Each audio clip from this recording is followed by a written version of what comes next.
You've dialed in to Bucks and Brews. You might hear something you can use. like tips on your cash or tips on the suds. You're gonna want to The use smarts of these stuff. because they know the brews. And they know the Bucks. And they know they can't help the stubborn fucks. So listen up, because shit's not funny. And save yourself some Beer money. Bucks. and brews. Bucks and Bucks And brews. brews. Bucks and Brews.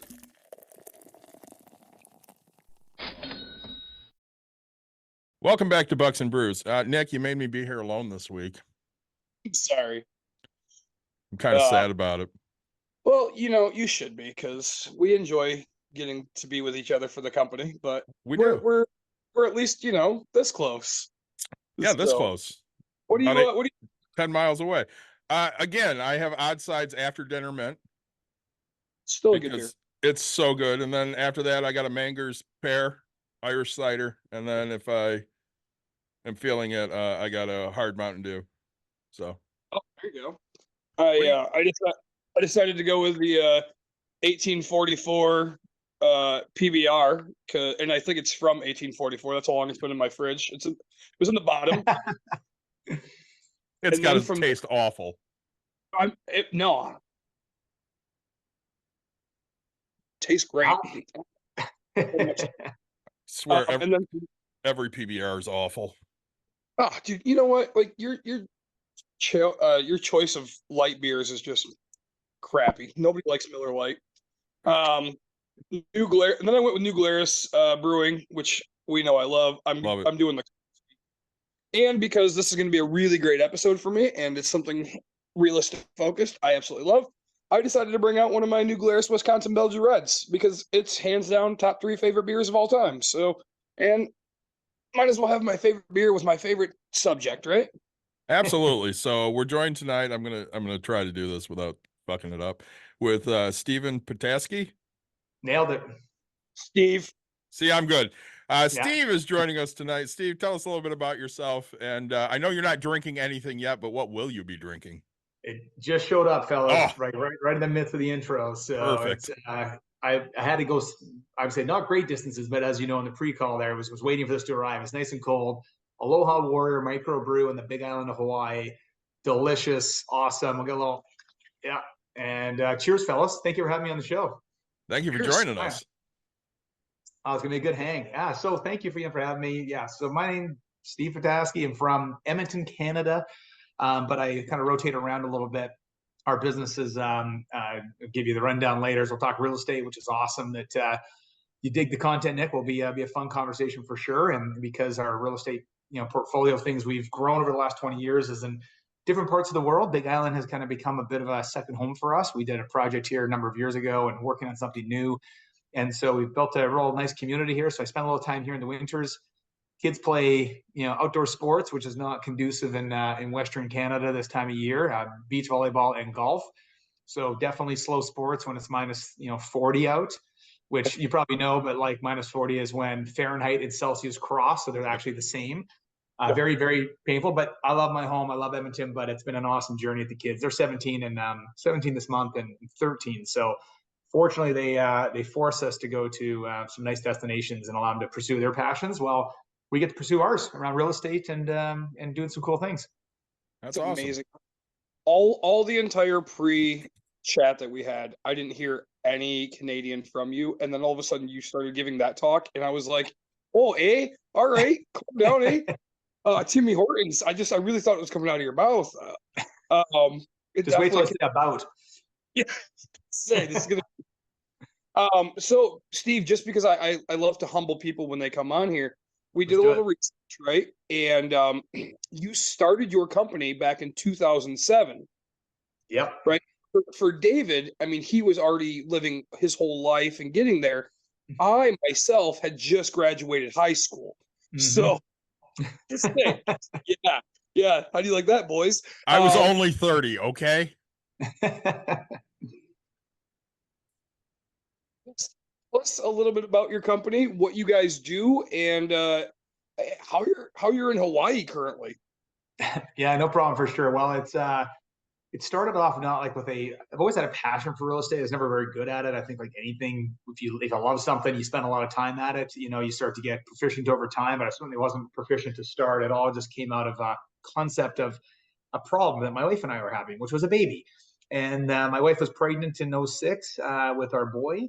And all of her friends were saying, oh God, travel's going to suck for you guys. As soon as your baby comes, like you never go on airplanes. It's a disaster. And you go to homes and it's terrible. And we're like, man, like this is how we kind of formed this romance, is based around travel and experiencing some really cool parts of the world together.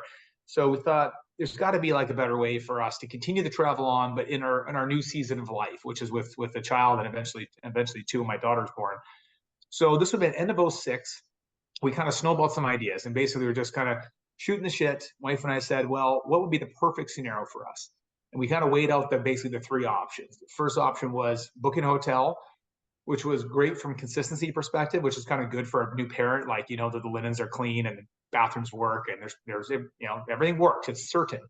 But at the same point, it's small, and nothing like sucking the romance out of a relationship when your child's in the room, when you're a baby or in a playpen or in the closet or wherever you can put them that's safe in the hotel room.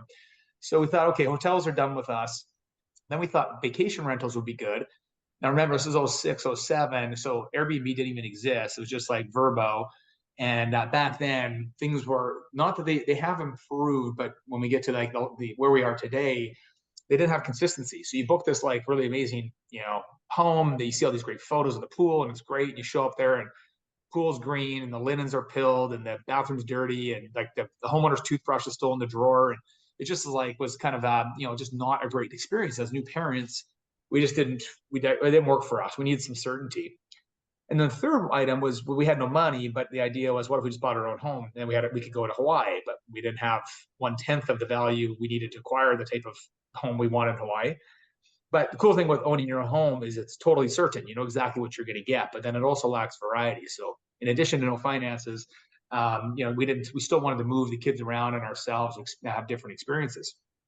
So we thought, wouldn't it be cool if we had our own portfolio of vacation homes around the world, set up the standard that we want, like combining like the three benefits of hotel, vacation rental, and owning your own home. And we're like, yes, that's what we want. So how do we do that? And we just went and shared this kind of our exact problem with 15 friends and family. My parents put in a couple $100,000. We put in a couple $100,000. We found 16 others that all contributed and raised $3.5 million in early 07. And we bought 3 properties. Bought a condo in Maui, a property in Phoenix, Scottsdale, and that property in like Lake Country in Western Canada. And we thought, amazing. Now we have like our golf set up, we've got our beach set up, and we've got our ski summer property. And we all had a fraction of this. We paid all cash and just bought these properties together. And we, our job as the manager was basically to take care of everything for the other 17 people, pay the bills, utilities, organize the experiences, we had this vision to build my concierge, to plan stuff. Like, if you guys like breweries, like what's the coolest brewery on Maui? Organize these really unique experiences. And then all of a sudden the money was in the bank account. We didn't even have a bank account at the time. All these people wrote these checks, and I'm not sure, like I give them major kudos, because we had a vision, but no clarity to it, and certainly no like infrastructure to support it. But I give all the gratitude to those 16 people that gave us the money blindly, who believed in what we were going to create. And so that kind of kicked things off. And then as it rolled for the next 7 years, it ended up being just a really good, fortunate run. The Great Recession hit, but in Western Canada, particularly Alberta, the economy was still strong. So we're able to bring on lots and lots and lots more families while we're buying real estate at, lifetime lows during the recession. So we got some spectacular homes. And it was kind of a blur, but we almost raised $100 million in 7 years and bought 50 properties around the world. So just as like, I still don't know how it happened. Like, honestly, guys, I think back to then, I had another career at the time. My wife was a journalist. So we both had our own things going, raising 2 kids, but it just snowballed in a way that, I don't know if it'll ever be replicated again, literally on the planet. And there's only about 5 of us that ever got to that size. It's just kind of a hard business to grow. So we're very proud of that. And that was kind of the kickoff to LUXUS. And I'll give you like 2 other quick stories. And I'll kind of, I'm sure, get you a bunch of questions. But what we realized in that, we thought, well, we did that pretty good. Maybe we could be really good at developing. Let's go do some ground up projects in different parts of the world. We created these like really cool relationships and places like Italy and US and Hawaii, which is almost like its own country in some ways, how they run things here. And we thought we'd create these projects. And the concept was ground up development for homes that were going to be short-term rental friendly. And so this is like a kind of a neat topic around the whole short-term rental space. You've probably seen like all this regulation coming out, like states and cities are banning it or heavily regulating it. This was like the starting point of that in 14. And so we created these 3 projects, one here in the Big Island, as I mentioned, where I'm at right now. That's why this place became a special place in our family's lives. Although financially it was almost devastating and almost bankrupt us. So aside from that side, lots of punches in the throat along the way, erupting volcanoes, pandemics, a number of curveballs we certainly didn't expect when we kicked the whole thing off. We did a small project in California, and then we did this project in Tuscany, which is like a restoration. We created a fractional property where we bought a ruin and restored it to become like a luxury private villa. So it looks like there were 3 darts on the board randomly, but there was some thought and intention put into it. And we took us 7 years, and again, it was a hard journey. One did pretty well, one did kind of break even, one got crushed, but they all finished, which is kind of maybe the most important part of my story is because they all are world class now that they're done. But during the time of it, we were just debating how to survive on the whole thing at the end of the day. And so it was a crazy run, fun, and then the pandemic hit, and then we get kind of our 3rd iteration of LUXUS, like our next 7 years, and that's when we've now shifted a little bit. We had some COVID punishing headwinds, and we had some really good tailwinds, and the tailwinds helped our development side, our ground up side. And now we're working with brands like Marriott and Four Seasons on large ground up projects. And then that's kind of the developments office is based in New York and Italy. And then our vacation rental business we had in the pre-chat is about trying to build this portfolio of vacation homes. Instead of having to be an owner, like a fund owner, like an equity owner of the thing, anyone can rent around the world. So you just go pick a property on our map, and we're just in the launch phase. So it's kind of fun to do a podcast like this because we're launching this month. We want to build it to be, 300, 400, 500 properties the next 5 years globally. And no matter what property you go to, whether you're coming to Hawaii, you go into Lake Country, Italy, Cabo, doesn't matter. You get the same sleep, the same type of beds, the same pillows, the same towels, the same kitchen stuff, every place has a bottle opener, whatever the things may be that are important to make sure you have certainty when you go to home. So long story long, that's the scoop. It's been kind of a wild last 17, 18 years. So we're in kind of a couple of different places, but they're all around kind of that mid-luxury to luxury real estate side. And it's been fun, guys. I mean, honestly, I feel very blessed that we're here, despite it being hard as all hell and sometimes, but all great things are hard, as you guys know. It's funny because a couple of minutes ago I saw Nick's face and you absolutely blew his mind. I know he loves real estate, so it's good. I mean, Nick, fire some questions my way, man. I'm happy to answer anything. Awesome. So like the first question that so you've kind of already answered, right? You did private money with friends and family to get there. Correct. And you guys paid, so you paid cash, and then everybody just gets a split of your of when it makes profit then, right? So Correct. everybody was okay. Like that's huge to like find that type of people that are willing to take that risk, right? Most people, like when I get hard money, I mean it's a 13% interest rate or whatever it might be for payments, and you don't get that time to get your crap together and then make money, right? It's you better make money yesterday, right? So correct. So the one question that we had was, all right, so you started with 3 properties, and then you said you built a portfolio of like 50? 50, yeah. Okay. So how the question was, how do I go from 3 to 50? Like how do I expand and find that type of a thing? Yeah, no, it's a great question. I think there's a couple different ways. There's the accelerated route and then the long game route. And so when we kicked off, the first version was the long game because we debated, very heavily about taking on debts, especially the time when debt was, well, I mean, the good old days when it was like free. Now it's very, very expensive debt. But our original model wasn't predicated on debt. So even though we're like, wow, we could raise $1 million and buy 2 $1 million properties and get after it. But we were playing the long game under kind of a different model where the intention always was use very little debt, almost nothing, and buy these things with cash. At which point, the thesis was in 2007, of course, we didn't know the Great Recession was coming, that if there is an economic reset, we don't have to sell properties, to take care of, liquidity issues or whatever it may be. So if you look at it, in real estate should be generally looked at the long game. I've done a lot of short-term flips, and I've used hard money, and I've done, individual deals that can kind of create its own little pocket of wealth. But this particular business was like 10 to 15 year plays. And it was hard as a 26-year-old thinking about this, but mindset's always been in 5 or 10 year increments for these types of gains. And as a result of that, when the Great Recession did hit, we were opportunistic during that time versus having to be on defense like so many others that were highly levered through subprime loans and everything else. So I'd say that to answer the question would be, you're playing the long game, especially in a time like this when debt is so expensive and it's higher than cash. Unless it's a flip or something like that where you can make a better return than, say, 13% on a hard money loan, which is very standard these days. I mean, that's even low compared to some of the things we've seen. It's expensive money out there. And there are going to be opportunities in this cycle. And so sometimes it definitely makes sense to accelerate and put the pedal to the metal during these types of economic resets of uncertainty. Or if it's a business, in this case, it wasn't just about acquiring the real estate, it's about building a business around the real estate. It's kind of this private equity club, so to speak. It's like a 10-year play, and there's nothing that makes money fast. Everything is slow, but you're going to make money because you're playing the long game. As you know, with real estate, if you can hold on to it for long enough and don't have much for debt, then you're going to make money. It just comes down to how long you got to make. So there are kind of a couple different strategies, and the whole friend and family game, which we still do play a little bit, where we have a pretty strong circle of friends that invest with us in various projects. We're shifting a little bit more to institutional money now, but it took us 17 years to get there to actually build any sort of credibility where family offices and institutions, and we're still building that credibility. I frankly think like 20 years. I know guys have done it in 5, 3, 10. I'm not smart enough, I guess. So it took me 20 years to actually earn the credibility to actually go to these types of companies and say, hey, give me a $10 million check or 20 million or 5 million or something like that. And then you can really accelerate growth because the capital is more fluid.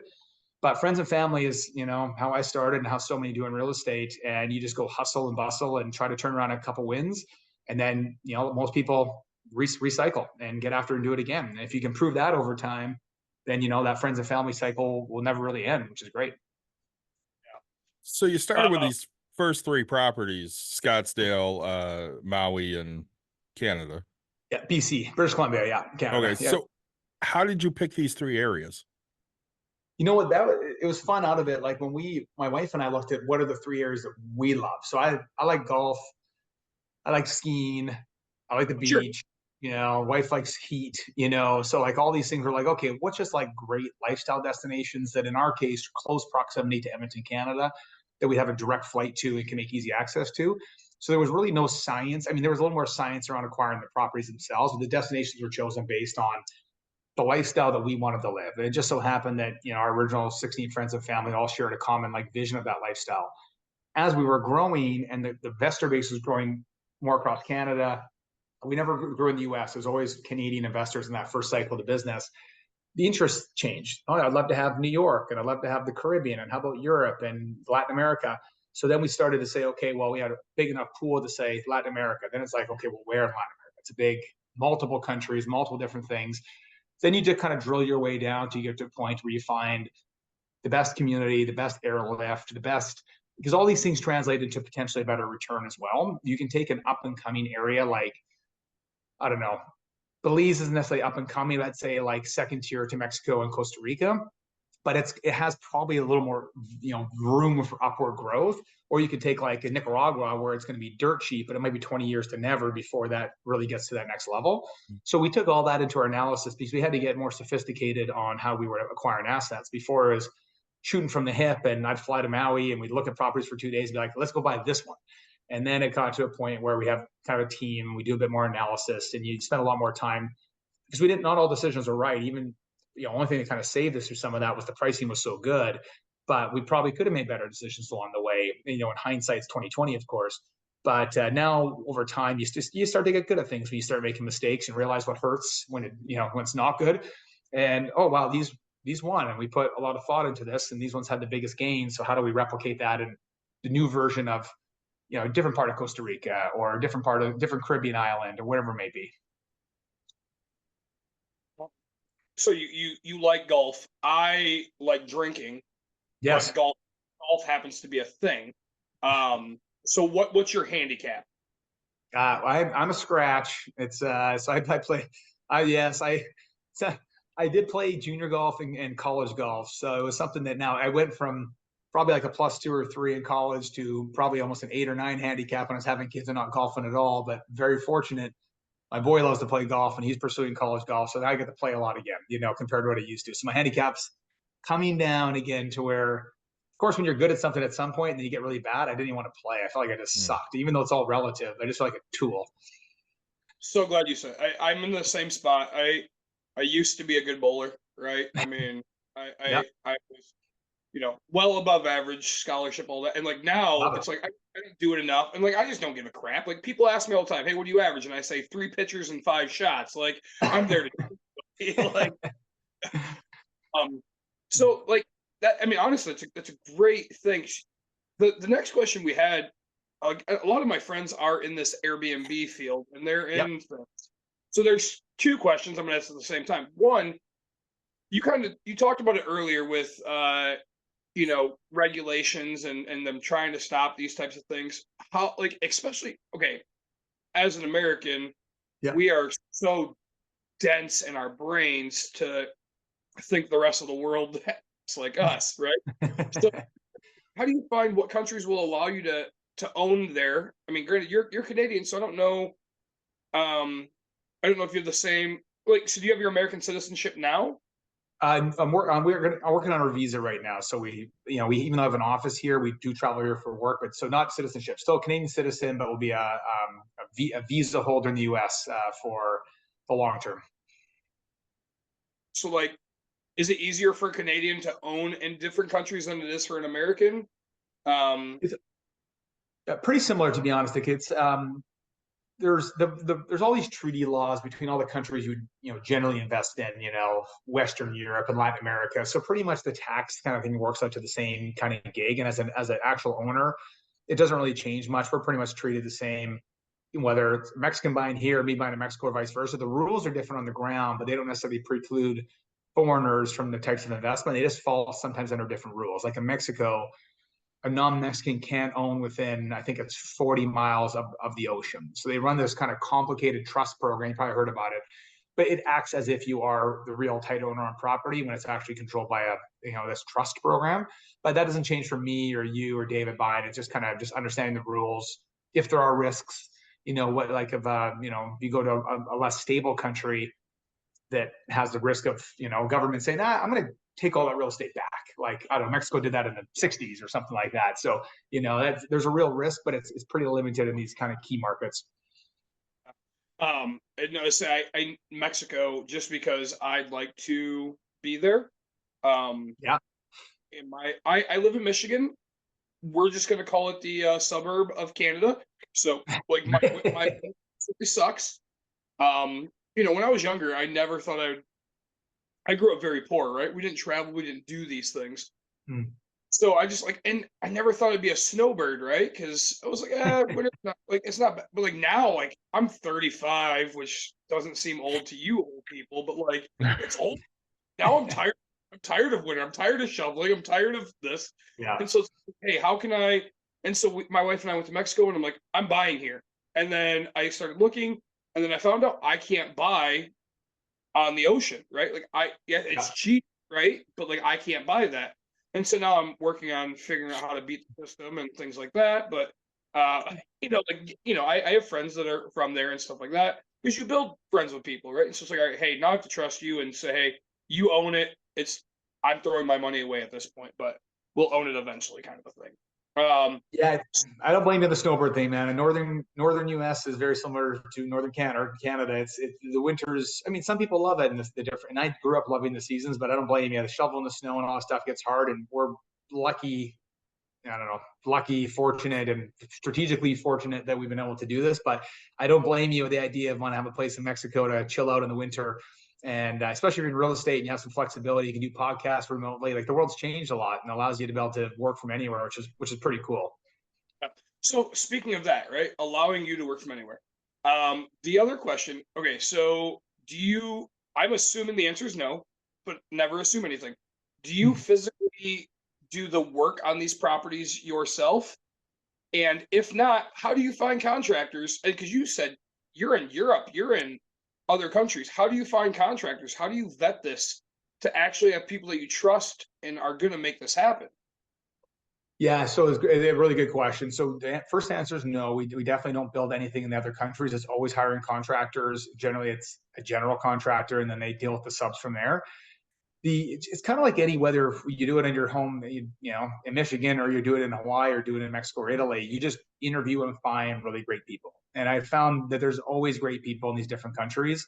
It just comes down to finding them. So who is a really well-respected contractor? How do we get referral sources? How they come to us? Show me some previous work, and then allow them to earn your business. And so we've been able to go through that. Not everything has been great. We have had challenges in the past with various contractors and trades. But that's kind of part of the journey. But we spend a lot of time now pre-vetting the people that we hire, either on our team to lead it in that particular country, and of course the people that are subcontracted underneath them to do the actual physical work. And it's not a perfect science, but it also isn't that much different than how you do it in your own backyard. Just finding great people. And if you can't find a great person, don't just accept someone because they might bring 5 years of pain onto your life or longer. So I'd rather not start something and wait for the right person to come before you start something, hire someone that maybe isn't as reputable because it's cheap or it's easy or it's quick, because then you can end up in a situation where, fortunately, we never had a lawsuit for or against. Like, we've been in a good place that way, but I think it's because we've done a good job vetting. But almost all development projects end in some form of litigation. I think test our, success on avoiding that is just having good relationships with these people. And if you can, try to date for a while. Like, maybe you're starting something and building something in Mexico. Come do like a little renovation project or something small where the risk is low for both sides before you get them to build a 6-bedroom mansion on the beach. So anytime we can date someone in advance and see how they handle stress and how they work through things, it's not possible to always do that, but whenever possible, we've done that, and it's worked out and served us pretty well. That's it's amazing to me. So I'm going to go back. You have 16 original investors. Yep. Are they entitled to use the property whenever they feel like, or do they have to pay to use their own property? Great question. And because we're exiting this, it's actually a fun thing for you or anyone else. I'm a big believer, even though we're actually exiting this side of our business. So we're actually in the process of, we got about 25 million left of real estate to sell. We sold 80, whatever the number is so far. And we're getting into this rental space where we don't own the homes. We're just managers of those homes. But I really love the original model. I'm super passionate about it. So how it worked is exactly what you said. All the equity is contributed from these partners, friends and family, and then maybe their friends and family, and it snowballs from there. We manage it, so they don't have to worry about anything, but they get their prorated amount of costs for that. So part of the rules are, if just like the three of us own a home together, we'd all carry a third of the expenses. Someone's responsible for paying the bills and put it on a spreadsheet, divvying it up. That was effectively the model. So now the three of us, though, now get to share it. Okay, so you take Jan, I'll take Feb, you take March, and we rotate, or whatever the model is.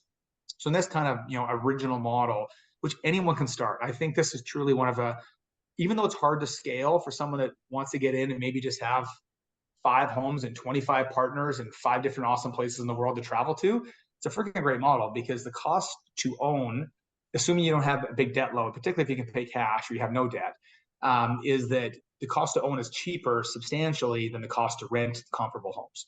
So our owners would pay the equivalent of, $300 Canadian a night, which is like $19 US dollars, basically, per night. It's not quite as bad these days. It's 73 cents or something. So for every $100, it's 70. And so these places would rent for $1,000 a night plus. So if you park your capital, one of the benefits for the homeowners was that they have to pay their shares, worked out to, let's say, $300 a night. But then they didn't have to spend $1,000 a night after tax dollars to have that rental at some Vrbo or Airbnb that you're not assured of the experience.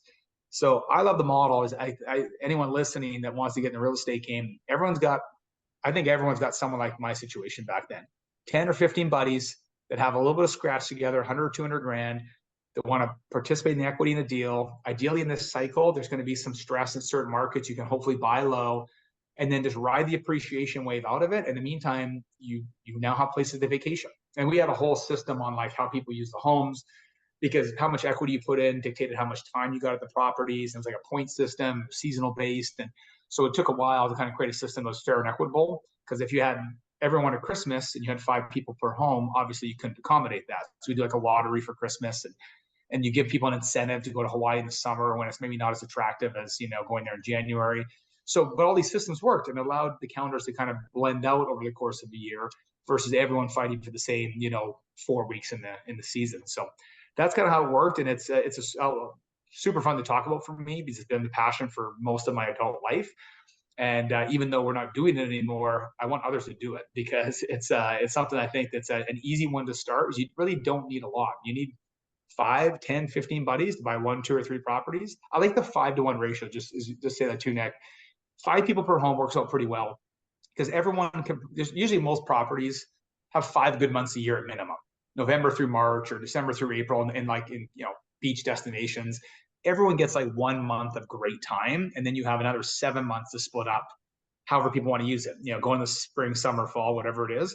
So I've seen guys go 10-to-1, but then I see it gets very competitive for those seasons, and less works well as well. But obviously, it's more equity up front for the individual. So I really like the 5-to-1 ratio. It's always been a pretty good number, and it's pretty common across the industry of other guys who've done this. Yeah, I have a very good friend of mine.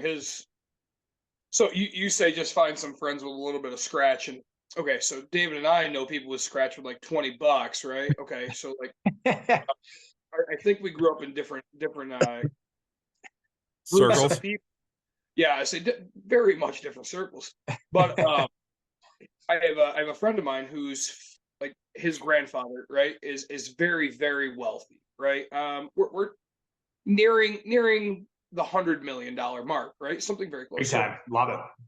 Right, and he grinded his whole life. But so they have a vacation home in Michigan here that originally started out as like all of the kids get to use it. And then all the kids had kids, right? So then it's like there's a bunch of kids.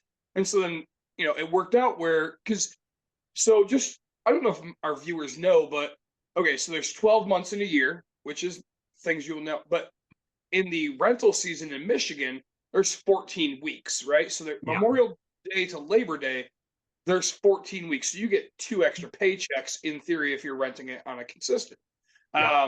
And so, right, like the 6 kids then had their kids. And so it was like, all right, every grandkid gets a week, right, along with the parents and stuff like that. And so they draw. Well, now it's gotten so dang big. And actually, like 3 years, my buddy got his spot. But then they were like, hey, nope, X that out. The kids now get the spot, right? So it's back to the 6 plus the grandparent. And so 7. And now they're just doing 2 weeks, right? So 14 weeks, just like that. And if the parent wants to give up their time to whatever kid, like you guys fight it out. Otherwise, this is all it is. And so, like you hit it on the head where it's like, hey, in Maui, right? Me, I'm like, oh, I'm leaving in the winter. And you were like, hey, I'll give you a discount in the summer because people don't want to leave their beautifulness during this time, right? So, you got to find the right person that wants to come at the right time. I agree fully. Yeah. Sorry, Nick, to interject. You're totally right. If you have like a summer property, we had a lot of that in Canada where like some of them had ski in the winter, but some of them were just lake properties. And it was really, like you said, Memorial Day to Labor Day. It was so competitive. We really started staying away, at least in our model, from the seasonal properties because everyone fought for the same 8, 10, 12 weeks. And it just honestly created more frustration than actual value. So we started leaving those and trying to focus on more year-round destinations like the desert, Latin America, Hawaii, Southern California, places where, okay, I got April. Well, April's pretty awesome in San Diego, so I'm actually not going to complain too much versus getting January. And but the seasonal ones are hard, and usually how these, just to share how these, many people have tried to start what we've started, and a few have succeeded, the majority have failed because they don't start with getting the right alignment to people. When it gets too competitive, after a year or two, everyone's frustrated and they say, screw it. And usually there's like a clause in your agreement that if enough people vote, they can trigger to sell the assets. And someone gets to 2 homes, everyone's frustrated because they picked something that was very seasonal or too hard to get to, whatever it is. And I gave like 20 examples of these guys because I've tried to help mentor some of these guys through this over the past couple of decades. But that's all they know to start. So I don't blame them. That's all they could get the initial interest for. But you can almost see the writing on the wall. It's going to fail. Because seasonal is just hard. Everyone wants the same time. And as soon as you get frustration, dissension amongst the partners, they're going to want out, and they're going to do their own thing. And so that's the problem. Absolutely. I want a vacation home. I don't own any Airbnbs. I don't own any vacation homes for myself. I own nothing of this. And I have to deal with one partner, and that's my wife, right? And I love her to pieces. But she's like, why would I want a vacation home if I can't use it Memorial Day, the 4th of July, and Labor Day? The times I Yeah. want to go, if I can't use it, I don't want it. And I was like, that's when we're making the most money. We could every other day of the week, but you want them just those specific. And I was like, you're taking all of my money that would pay for everything just in that little bit of time because that's when you want to bring your family to impress them. And I was like, I will impress them with a steak dinner, you know? Uh, so, um, You so know, Nick, you and I know really well, especially living in Michigan. We have those towns, South Haven, Saugatuck, Holland. They're Grand Haven, right? They're really popular in June, July, August, and not very popular in December, January, February, which is when I go. because it's cold and nobody wants to be there. Nobody's going in the water at that time. Correct. Um, And I'll just say too, like there's one important point in that is like I'll take my parents as an example. They own a rental property in island of Kauai, but they spend 4 months a year there, but they specifically miss U.S. Thanksgiving and Christmas, New Year's, and it's hard. They love to be there hanging with their friends during that time. We're all there having a good time. Not to say all of them, some rent as well, but they get so much money for those 4 weeks a year. Like there is a sacrifice when you're in a rental situation that you have the good with the bad. Like this one property in Costa Rica we had, it always like it cost this place was baller. It was awesome. It cost about 140 grand a year just to operate. We could rent out Christmas at 6,000 a night. So let's just say you rent out 2 weeks in a row. That's like 80 grand plus. That paid for almost the entire year of operating costs in one shot. But our model is built on people wanting to go there for Christmas, so it didn't work in our model. But if you can have the discipline to not go in those peak seasons, you can make a profit on it, and all the other vacations are free for you. So it's a give and take scenario, and most people don't want to give. This is the reality of it. But if you can make a lot of freaking money. It's just what it is. one philosophy I live by is the saying, right? Do what others won't today so you can do what others can't tomorrow, right? Like I'm willing to give up a couple summers of my life. Granted, my wife's not because like we have the kid and she thinks that and I'm like, we can go anywhere in the world. She can see the world in the summer.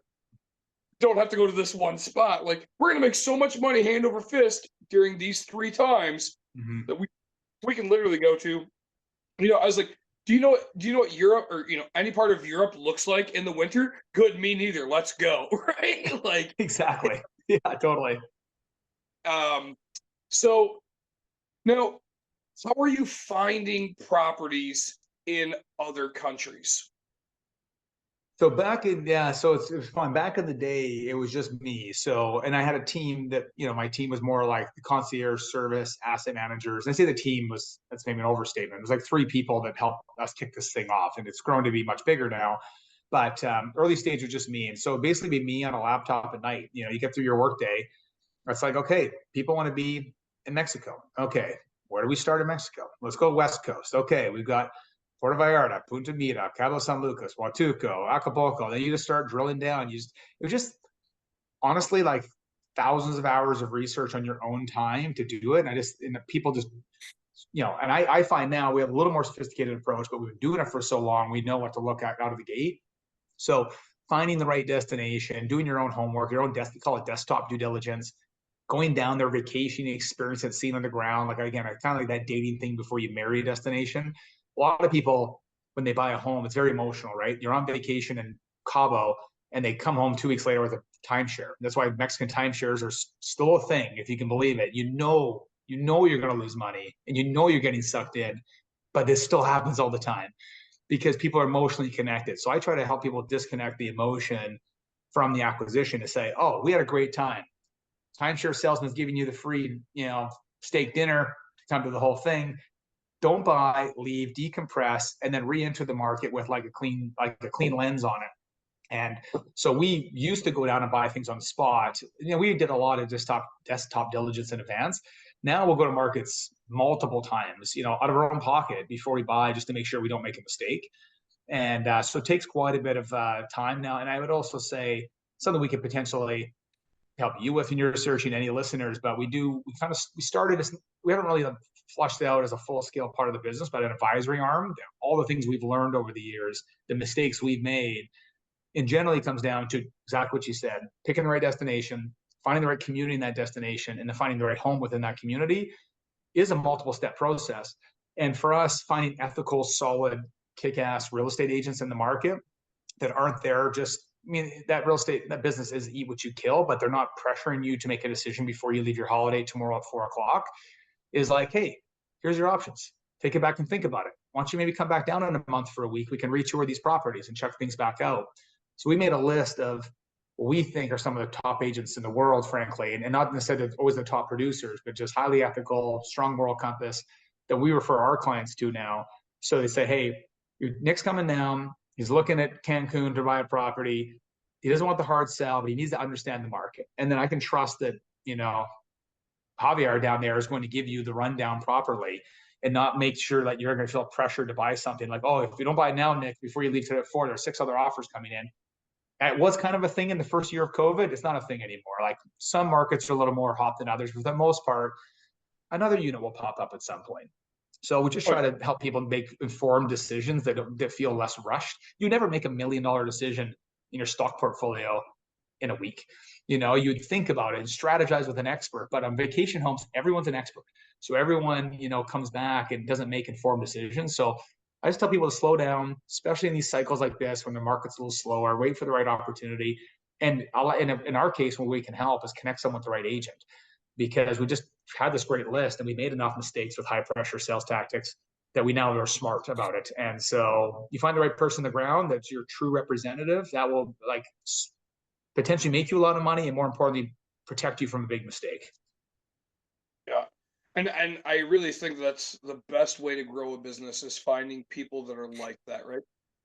Mm-hmm. People, hold themselves very high, right? They're not ripping people off. They're not doing that. And, I own so much less real estate than most people that are wealthy, right? And they, oh, why don't you grow so much? And I was like, because I only deal with people that hold themselves to a higher standard. I only go for the home run. I only go for this specific thing. Like, I don't, I just dealt with a guy today who, he posted something and he goes, it's $100,000. And I was like, all right, how much? I was like, what's the ARV? He said 160. I said, how much does it need in work? He goes, oh, I don't know. I said, well, why don't you figure out a rough cost of what you think this would be, and then we'll talk. Oh, I'd love to help you find your next house. You don't know numbers. Go learn numbers, and then you can come help me, okay? But don't just sit here and go, this is a great deal. If you don't know why it's a great deal, how the hell do you think I'm going to think it's a good deal? Go learn. Go educate yourself. Go here. I'm giving you everything I'm looking for. If you want to work for me, with me, then you have a buyer for the rest of your life. If not, that's on you. You could take the easy way in life, or you could educate yourself to a little bit better something else, right? So one thing, again, back in the beginning, you had mentioned, all right, so I have a million questions still. Sorry. This is great. Fire away, man. Was you said, hey, when I go to Italy, or I go to Mexico, or I go to Arizona, you're going to get roughly the same bed, the same sheets, the same, corkscrew there type of a thing. Mm-hmm.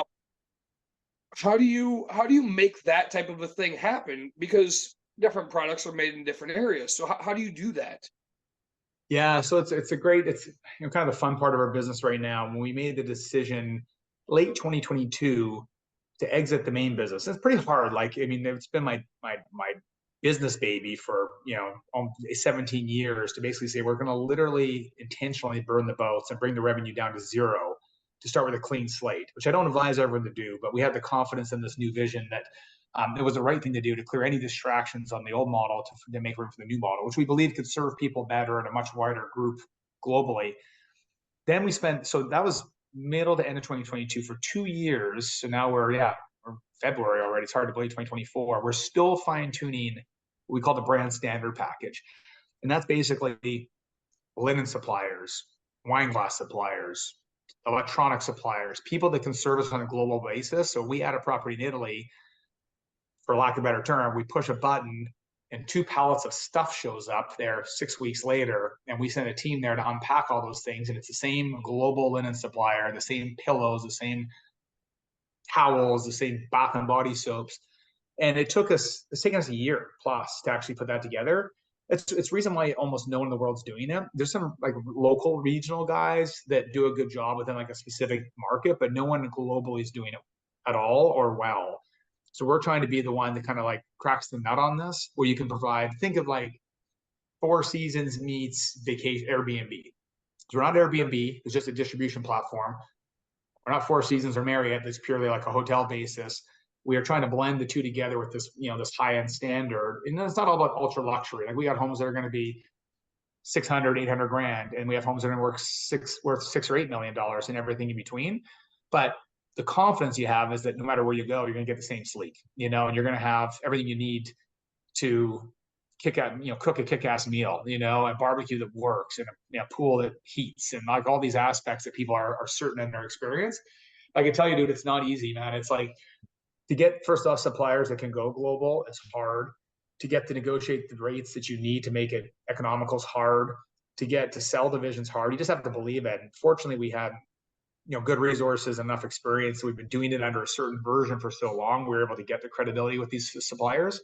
But it's kind of hard for a person to do it. Now, locally, if someone wants to do that in, like, let's say, Lake Country, Michigan, or wherever it may be, you can just find a great local supplier that can take care of your region and make sure you get the same linens from that person. But it'd be hard to expand to, Bahamas next month by doing that.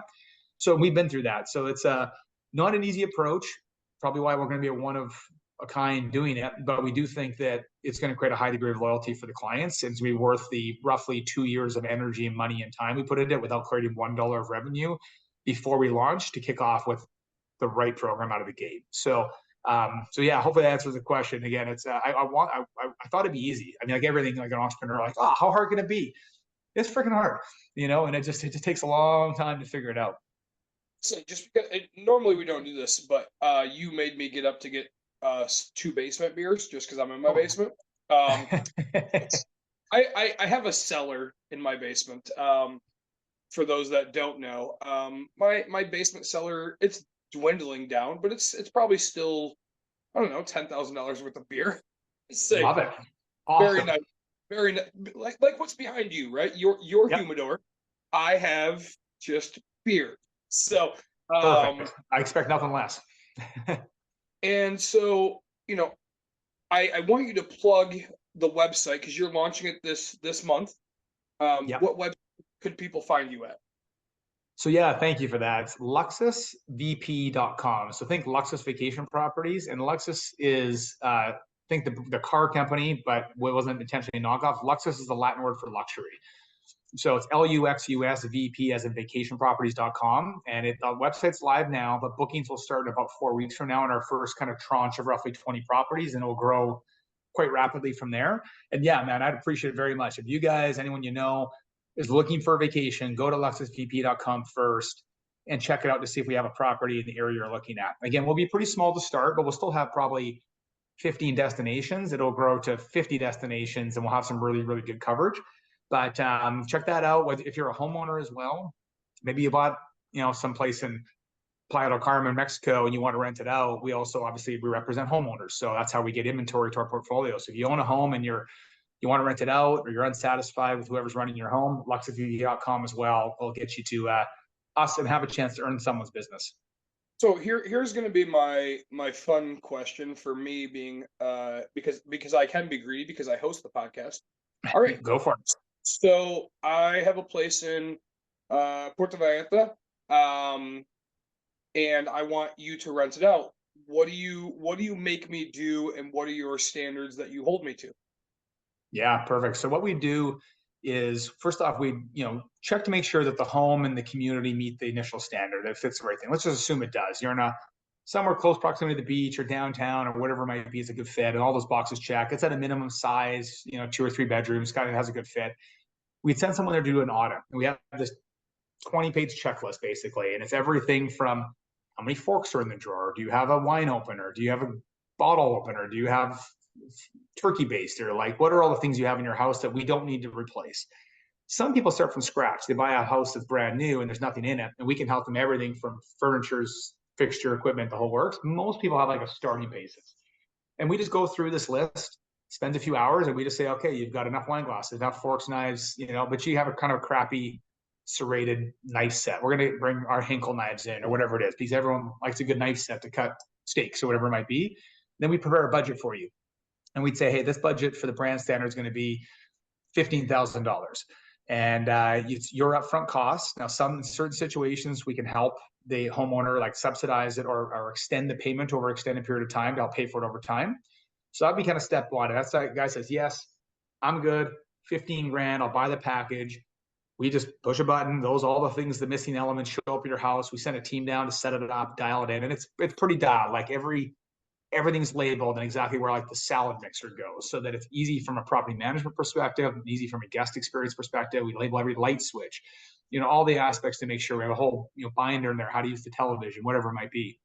So, and then once it's in the program, we distribute it. This is the kind of interesting part a lot of people don't know, but it will go through luxusvp.com, and we have our own group of like a loyal group within there, and actually it's a loyalty program. So similar to like Marriott Bonvoy or whatever it may be.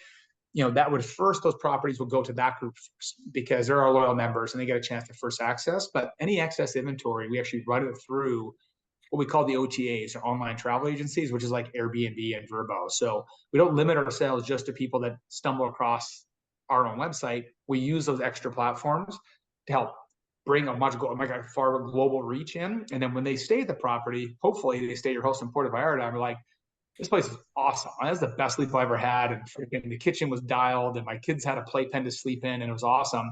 They go to luxusvp.com, so we'll have it, of course, all over the house, to make sure they can't miss what property they're staying in.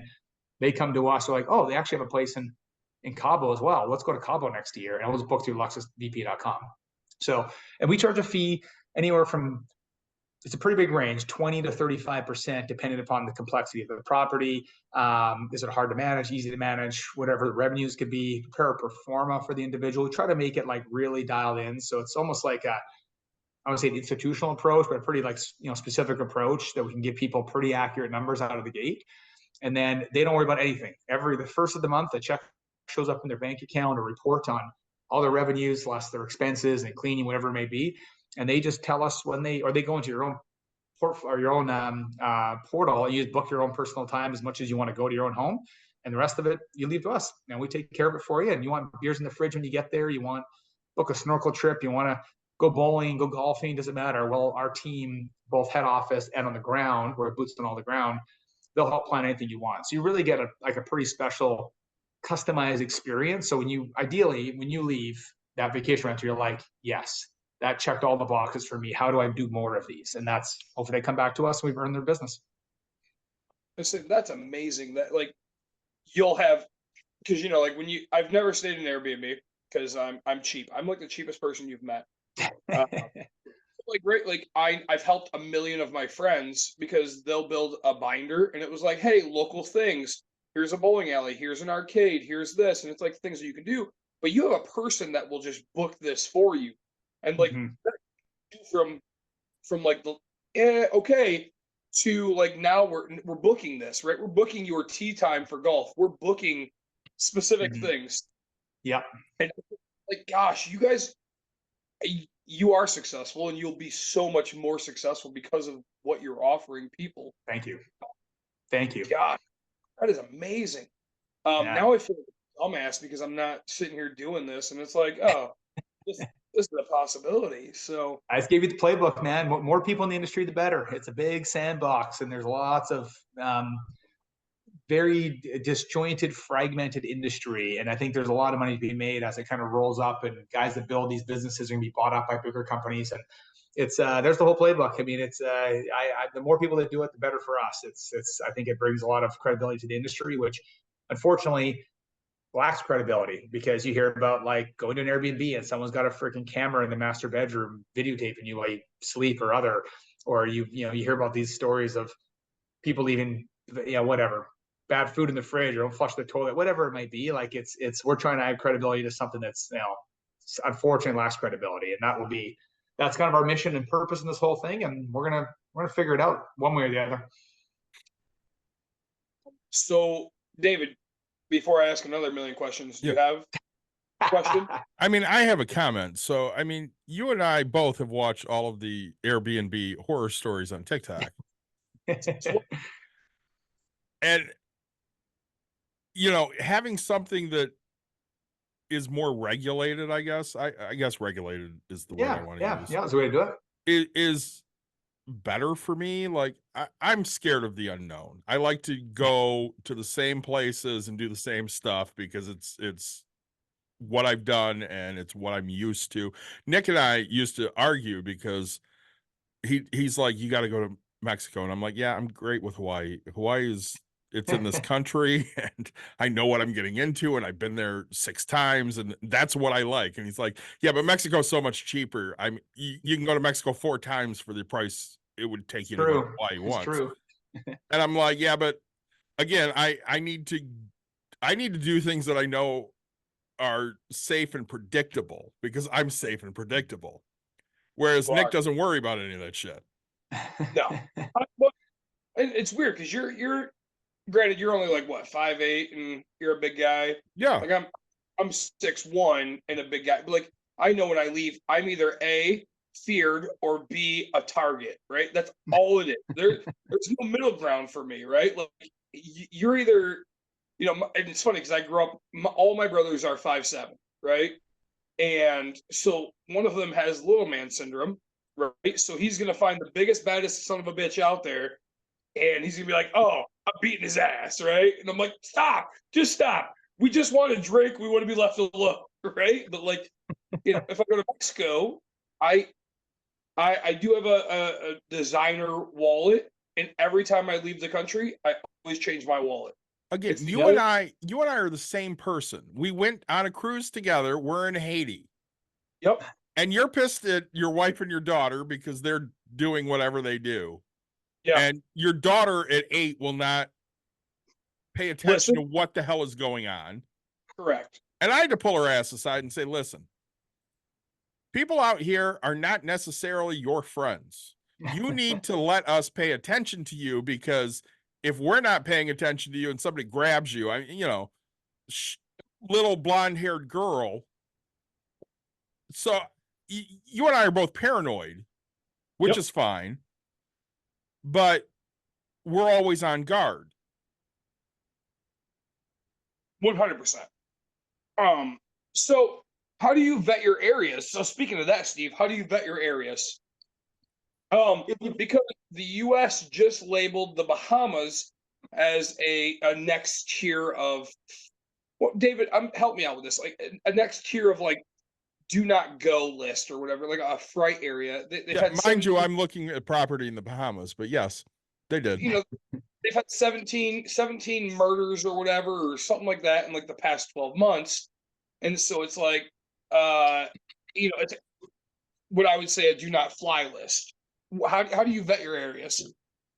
Yeah, you know what? I mean, like you said, predictability is like, kind of the cornerstone of the whole thing. You know what you're going to get. And what works out well for us over the years, especially all of our people from Western Canada, they loved the desert, like Arizona and Palm Springs. They loved Hawaii. They loved Whistler, like places that are very predictable and safe. As soon as we started expanding to places like Mexico, Costa Rica, Caribbean, it created fear. Like, it's like, wow, geez, I'm never going to go there. But we helped kind of knock down the barriers of that fear for people, because we only select properties in certain areas. And to your point, Nick, it's about being places that are safe first. They have to be safe and secure.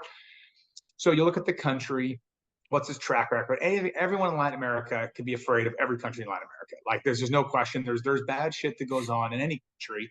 There's no shortage there. So you just, but it's generally if you're going looking for it or you happen to be located in a bad spot. So we turn down homes regularly that are not in the gated community, don't have the appropriate security, close by areas that are popular tourist areas. even though the home may be great, but if it's off the beaten path and it's easy for someone to break into and steal your stuff or whatever it could be, and you feel unsafe, no one's going to go. So why are we going to put it in our portfolio? It doesn't mean it might not be a good property, and probably 99 times out of 100 is going to be safe. But I want 99,999 times to be perfectly safe. And that one random crazy experience to, that we had in Italy happen where someone took someone's wallet, like came in the house, took their wallet. That's out of 20,000 vacations in our portfolio. We had one experience. So I like those odds, but it's because we vetted areas that have local security, gated, and it's not all about luxury, but it's about security. So that's a really important part. In America, it's different. These are obviously generally safe country, but again, you're in the wrong spot, you can find trouble. So we just try to keep people away from it by having homes in places that have less trouble and in communities that can guard against that trouble.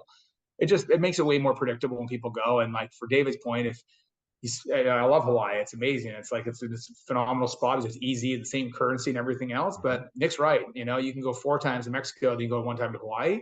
So people like the value with it, but they hopefully will trust our brand. We've done all the pre-work and only picked homes. When you choose one of the 40 homes we have in Mexico, you're like, I know that LUXUS has done their job in making sure it's safe and secure for my family. It's clean and sanitable and all the things that you generally label a country like Mexico with, which is a very fair label that they've earned. But it doesn't mean it's all bad. So we got to find the good spots within those areas, because that's a type of client that I love. By Costa Rica, for example, my favorite country to vacation is Costa Rica. People are amazing, but it's not all safe. Like you can't be in San Jose. South part is closer to that, like heavy traffic and crime. So we're in the northwest part of Costa Rica where it's away from all of that. And it makes it a much safer. You don't fly into San Jose, you fly into Liberia. So all these things come into play about what airport you got to use. Generally Costa Rica, we don't let people pick up cars at the airport. We have a private driver take them to the house, and we have the car delivered to their house the next day.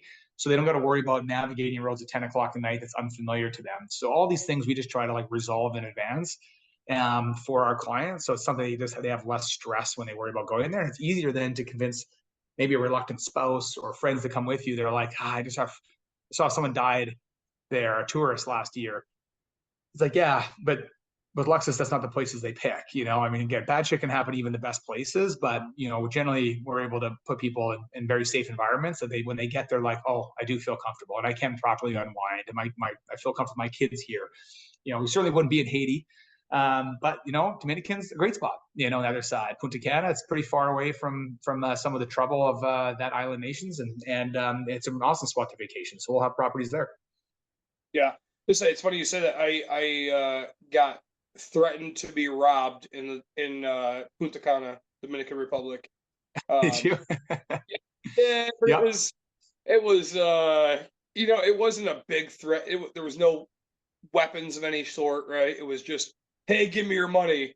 And I was like, yeah, I'm just gonna walk a little faster, all right? Like there was policia, for us it's 40 yards away from me. Like they could see down, right? If I yelled, they would have been there within seconds. So yeah. I was by myself, shouldn't have been. I was in the wrong place at the wrong time, and it was my choice to do that. Mm-hmm. So you say, hey, safe, and you're not going to put yourself. My wife, so we're in Mexico, and I don't know anything about it except for there's an altercation that happens at a beachside bar. Guy says something in Spanish. The guy behind the bar grabs a machete, starts chasing the guy through the downtown, which is like the safest area in the world, right? It just happened to be that I happened to be there. Yeah. And I love my wife to pieces, but she is so infatuated by watching somebody get stabbed. She's running towards this, and I'm like, let's go. And I'm dragging her ass completely around it, going, no, this is like, we're in a different country. They will actually stab somebody on the street or slice somebody. We're like, but my wife would be like, nope, I gotta watch this. I want to see something happen. And I was like, this isn't the movies, babe. You can't get away from this, Yeah, and go the other way. Right, like I love my wife to pieces, but she is not the same as me. So Nick, we know places in Detroit or Grand Rapids or Chicago that Also, you will not Yeah. chase the guy with the machete. Like, and that's the problem, is my wife would. She'd be like, "Oh, I want to go. Do I have to go help that guy that just got stabbed?" That's my wife. She wants to just go help that person. I'm like, you know what?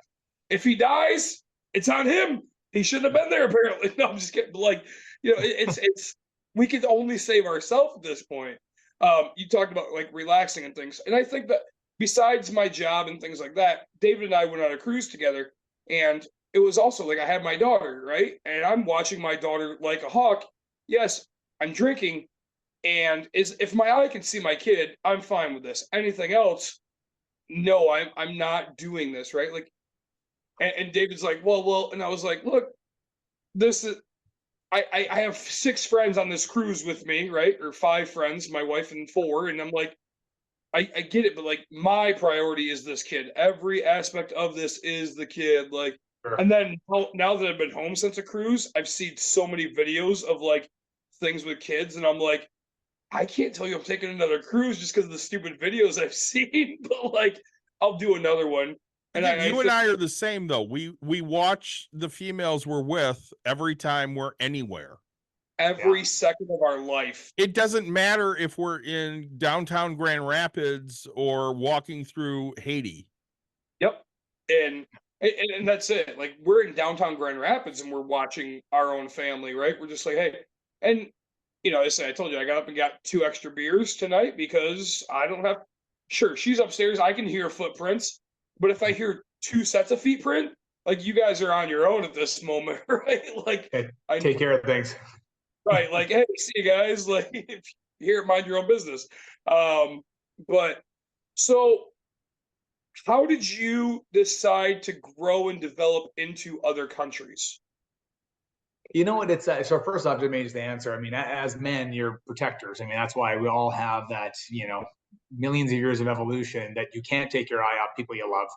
And so, like, I 100% hear you, and it's part of a big reason why people stay with what they're familiar with because they want to break from their job and their regular life. Why do I want to go to a place I have to like constantly be on call for it? It doesn't mean it's ever going to leave you, but if it can be relaxed to a certain extent, it just allows you to actually properly recover because you're constantly on the lookout for fear, for danger, whatever it might be, especially when you have your loved ones around. So I'm with you on that 100%. It was a big part of, again, having my family. I want them to be in a safe place. I want to be in a place, and I'm going to different countries. To your point, Nick, is I want to see different parts of the world, but how do I do it in a safe manner? So as I mentioned, you pick a place that seems interesting to travel to. That's how you start with. And obviously Caribbean's great, and East West of Mexico's great, and Costa Rica, Panama have their own cool experiences. So you end up finding where the hot spots are growing, especially if you get into more of an up and coming area. Let's say Costa Rica was 15 years ago when we first bought. It's now a little more mainstream, but we were kind of early adopters at that time. Now everyone's going there. But it's like, okay, where's the best place we could go that kind of checks all those boxes? Then how do we buy there? How does the ownership work? Like it's hundreds, if not thousands, of hours of diligence to actually understand all those pieces. Brokers will break it down and make it simpler for you. Good ones that do it right, and there's tax advice and all. How do you own it? And all these, holding company or personal. So there's all these different steps. We've spent, I don't know, an untold amount of money, millions of dollars, in diligence over the course of our 17 years. But you can distill it now down. I know exactly how to buy Costa Rica, which is different than Dominican, which is different than Mexico, is different than US, different than Canada. So you just try to break it down for people, help them solve it. So once you take the fear out of it, you can be open to receiving like the cool factors of that country, what it can offer you. Is it cheaper to be in? Can you get more, bang for your buck? Does it have better beaches, better golf, better bowling, whatever it may be? But if you can't break down to that fear barrier, because the fear of the unknown is sometimes enough for people not to take that first step.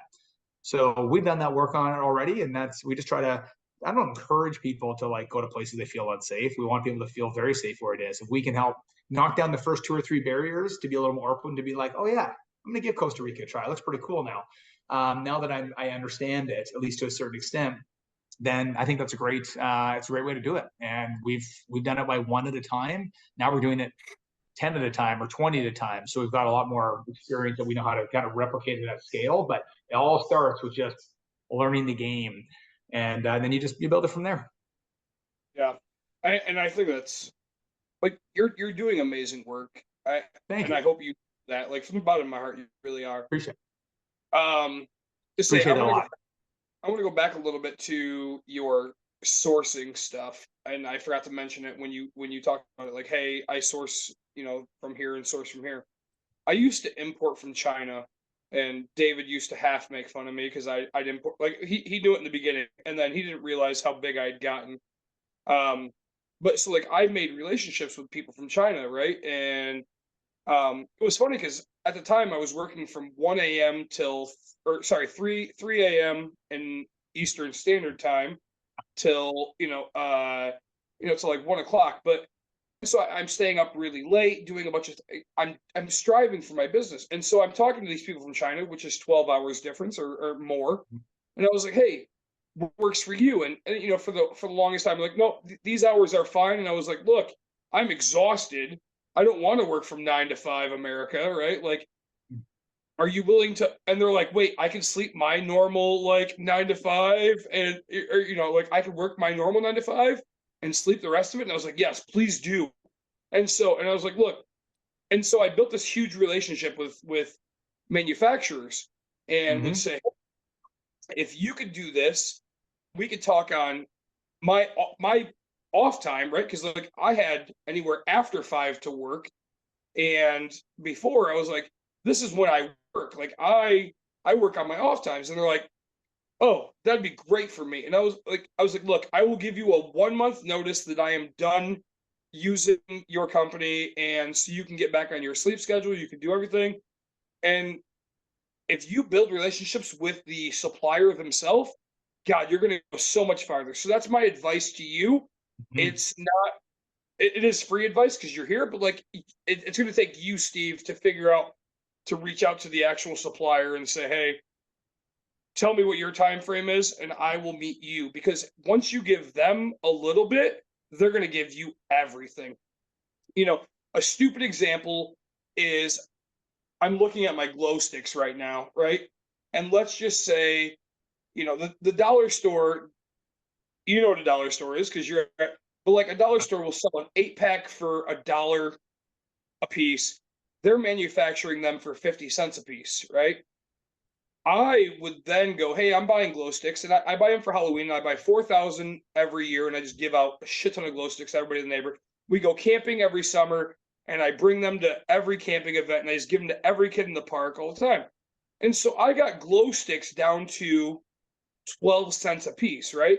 So I'm Love it. buying them, right? Like, because I'm just building this stupid relationship with people, and I'm like, hey, and granted, I was buying way, way, way more, sending kids out to go sell them on the 4th of July, sending people out to go sell them at other times. Like, I was, and I would just hoard them just because I knew I could sell them different times of the year, right? We Yeah. have parade in America, we do parades for everything, right? Like, oh, hey, it's Tuesday. Nick, you just muted yourself. Sorry, you didn't lose me. No, you're good. Every time I get a phone call, it mutes my Zoom. But right, so like I was getting them for 10 cents on the dollar, like, and they're just like, Nick, you're a great person, like you're this. And they're probably building a glow stick for 3 cents. They're still making a crap ton of money off of me. I'm just promising them things. So if you go in and say, hey, we're gonna build 10 houses this year, I'll buy 50 forks per, you're buying 10 forks per place type of a thing because you have 6 bedrooms, which means you have 12 people. So you're buying a certain amount. Like if you just go in and say, hey, I'll buy silverware sets, I'll buy this the entire year, and I'm gonna let you wake up whenever you want. That person guarantees they have the sale. They don't have to worry about it. You're going to be successful. And most people don't understand that if you just let the world do the things that they're normal to versus forcing them to be there the times that their company tells them that they have to be, they're gonna get so much more rewarded, and you're gonna have such an easier lifestyle. So I love doing that with people because I just show them, hey, I'm a normal human being, and I work when you don't, and you work when I don't. So let's try to make it so that way we can both work at the same time. Oh, okay, perfect, right? Like, and now they're on a normal schedule. It is great advice, and you're right. We primarily working through middlemen right now on a lot of the stuff, and we know that's kind of a natural part of the evolution. But as we get to certain volumes, like getting to the importing game and going direct to suppliers, great advice. So well received, and definitely something that is part of the strategy, but don't necessarily know how to do it. So when the time comes, I might be hitting you up for some advice. So things people don't know about me. I once shipped an entire shipping container that was all sponsored by me. So I paid for the thing. So if you ever need any advice about that, we could talk off air. We haven't talked about it on air yet on Bucks and Brews, but if you want to know what it's like to ship an entire container because you're going to hold it for a time, reach out to me because I will give you some videos. I will give you my personal experiences with it. So appreciate that a lot. It means a lot. I'll definitely hit you up on that. It's safe. Now you got me drinking, so you're gonna get all the best knowledge of my life. This is good. I'm gonna extract now. Exactly. So, great. And then when you guys are okay, what is taking you from doing what you were doing and changing your entire business? Because it sounds like you're changing everything from what you started out to. All right. Here's what I'm understanding, and correct me if I'm wrong. You guys are now developing you're either renovating or developing brand new properties and making them all new stuff. Like what changed your whole mindset of this business? Well, it's actually, maybe I wasn't clear in that part. There's actually two sides of the business. And one is the ground up development, which runs completely independent and separate of the vacation rental side. So that one was kind of a spin-off to say that could we build product that would be good for short-term rentals, which kind of like overlaps and fits in with the vacation rental side. But it's actually kind of spun off now that it does its own ground-up development projects. It's got its own business plan, its own team, its own office. There's like literally 1% overlap, which is me.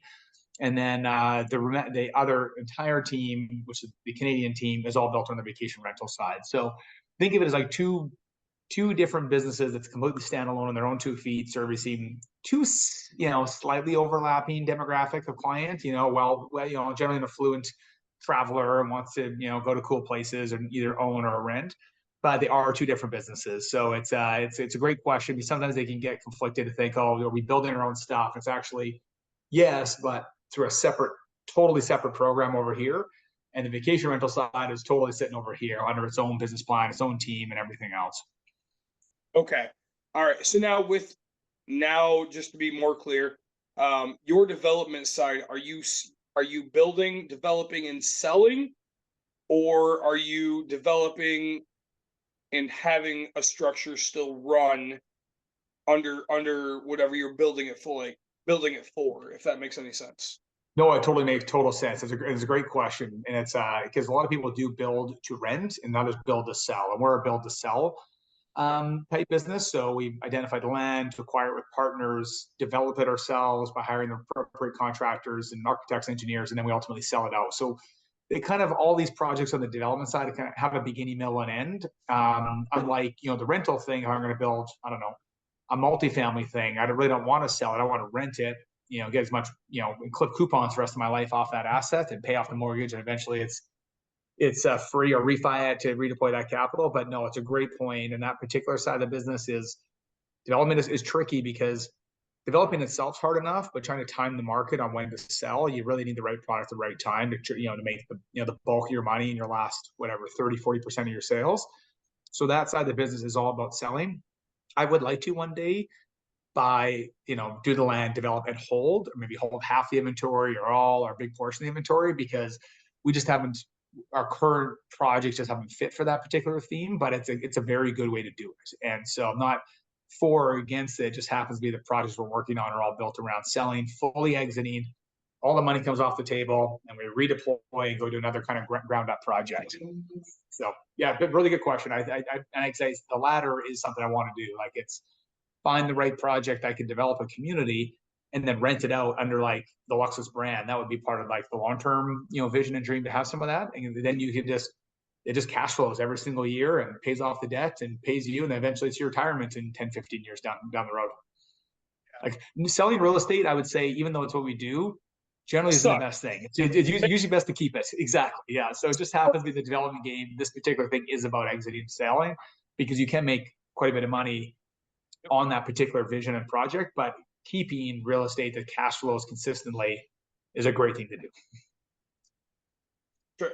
So I don't know what your partnership is, but I would figure like, do you know your percentage, if you care to share it, of a development side of things?